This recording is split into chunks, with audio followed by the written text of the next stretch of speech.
What's up, guys? We are the SuperCarlinBrothers. My name is Ben. I am Jay, and we make videos about Disney, Pixar, Star Wars, Marvel, and Harry Potter.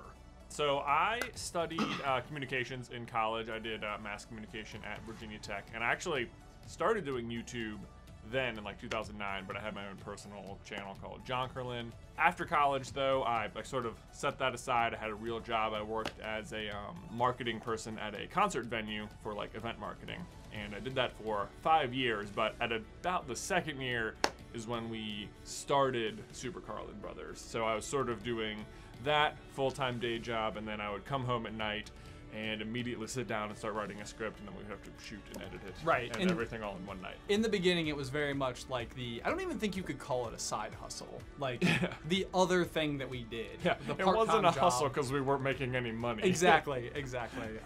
But before that, I was at Radford University, where I double majored in business, and I was basically just hoping to start a business after I graduated from college, and did. I got into this like aquarium world, which was strange and weird. But when I graduated, the big thing was that I needed somewhere to live, because I had been used to having my own place and did not want to move back in with mom and dad. The new business was not making enough money, and so Jay said he would be my roommate if I did a YouTube project with him. That's right. Here we are. Yes, it all worked out. When we first started SuperCarlinBrothers, I think the only tiny advantage we had was that I had done the other channel before. So I uploaded a video on that channel, which had been dormant for like a year and a half or something. And I was just like, hey, me and my brother are doing this thing. So I think we started with like 70 subscribers or something. I don't even think it was that many. I think it was 34. 34. I was curious to see which number you threw out there, because I distinctly remember 34. So we started with 34 subscribers. I don't know. And I think I had from that like a smaller or somewhat larger than normal person's Twitter account as well. Sure. But it's not very big at all. On the flip side of that, I had never edited a video before. Right. I didn't have a Twitter or an Instagram. So the very first video that I ever made, like, I was sitting down completely cold. I hadn't even downloaded iMovie to my iMac yet when I went to edit my first video. So like, I had recorded, it was a total mess. Yeah. But the first year we did this like Brotherhood 2.0 project, where we were making like every weekday for an entire year, we were going to upload a video talking to each other effectively. So on Monday you would upload, the next day me, then Wednesday, Thursday, Friday, and so on. So it's supposed to be like a conversation. Yeah. And so most videos would start with us responding to the other person's question from yesterday, and then we would sort of launch off into our own topic and have a new question to talk about. Right. That was sort of the basic formula. Right. So we, after 1 year and 260 videos, we had about 2,000 subscribers. But they were like very leaned in viewers. Like, it was a small audience, but they were pretty core. Yeah. And it was interesting to see. We uploaded a video called The Pixar Theory. That was the first video we ever had that went like viral. I think the interesting thing about that was we had this video that really like exploded and truly was like viral in the sense of a viral video. It had millions of views. And so we had this massive influx. We went from like 2,000 subscribers to like 60, 75,000. Yeah. The problem was we weren't making videos about why people subscribe. Right. So yeah, people would watch the Pixar Theory and be like, oh, that was amazing, and they would subscribe to the channel. And then the next video would be like, you know, what's weird is there's no manly way to eat yogurt. And they'd be like, oh, this is not this is not what I subscribed for. So they'd like watch the next video.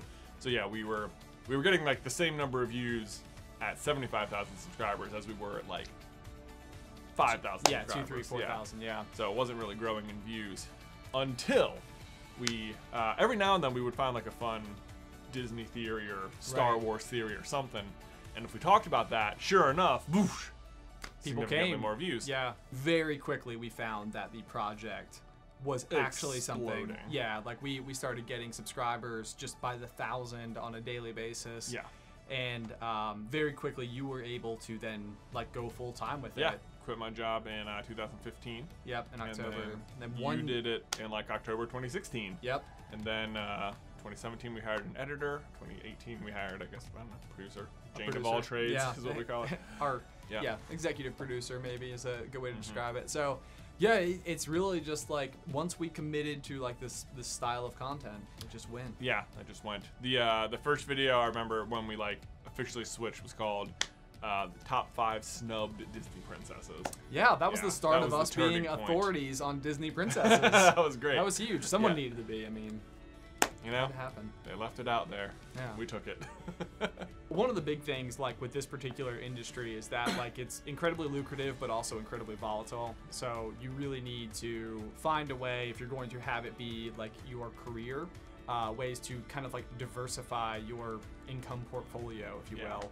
Lots of revenue streams. Lots of revenue streams. So as we've gone along, we've created many. We have like crowdfunding from Patreon. Yep. We've got like you've started the secondary channel in the form of a vlog. Yep. All of our peripheral social medias can do brand deals and integrations on there. Yep. And then of course recently we started a coffee company, Carlin Brothers Coffee. Yeah, that was crazy. we were on the phone with our old manager, who we don't even work with anymore, and he was like asking if there was any brands we wanted or any kinds of brands. We were like, do you know anyone in coffee? And he's like, what if you had your own brand of coffee? And we were like, yes, interested.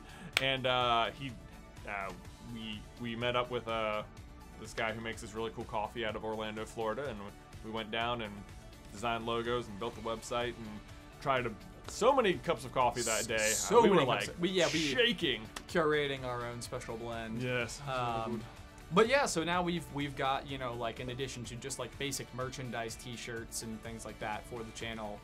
Even in my wildest dreams of going full-time on YouTube, did I imagine that I would have like staff or an editor or a separate office that wasn't just a room in my house. Right. And so the fact that we've like hired people and that we have the coffee company and like we just acquired another YouTube channel. Like none of this was ever, I have no, like every year we're like, is this the coolest thing? Like how is something gonna top this? That's the biggest thing that's happened is we've had so many incredible opportunities that have come, and every time one does, we look at each other and we're like, is this the coolest thing that's going to happen as a result of this project? And it seems like every year we discover that something else new has happened. Yeah. I think going forward now, like we have so much more at our disposal in like a rather unique way that we're able to kind of continue to build it as just this massive creative endeavor that also doubles as like a fully functioning business. Yeah.